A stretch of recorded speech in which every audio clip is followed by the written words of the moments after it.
vasiku sünd. Mari ei saanud esimese hooga üldse aru, mis oli juhtunud, aga Kiiki-Miiki astus juba vapralt talu väravast sisse.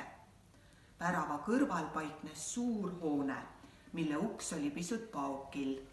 Igalt poolt paistis heinakõrsi. Neid rippus isegi ukse küljes. See ongi laut, ütles Mari. Kiiki-Miiki läks ukse juurde ja piilus sisse. Laudas askeldas 2 inimest, talu perenaine ja peremees. Tere, tervitas Kiiki-Miiki. Kas teie juurest piima saab? Tere, saab ikka, noogutas perenaine. Te tulite just õigel ajal.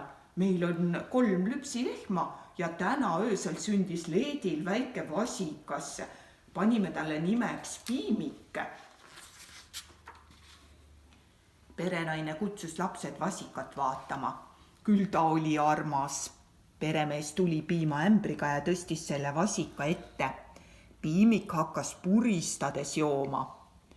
Vasikad imevad piima lehma udarast, aga meie anname igaks juhuks natuke juurde, et ta kenasti kosuks, seletas perenaine.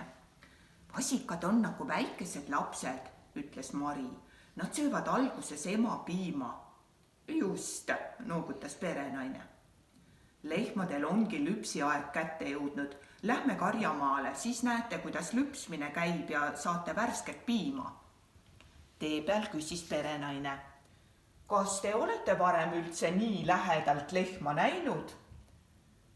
Minu vanaema naabritel on lehmad, ütles Mari. Aga nad on hoopis teist värvi, punased. Kas su vanaema elab Lõuna-Eestis? Uuris perenaine. Elab küll, vastas Mari ja vaatas mõtlikult perenaisele otsa. Kuidas ta teab, kus Mari vanaema elab? Lõuna-Eestis on punastõugu lehmad ja siin Põhja-Eestis musta-valge kirjud, selgitas perenaine. Nüüd Mari mõistis, kuidas naine tema vanaema elukohta oli teadnud.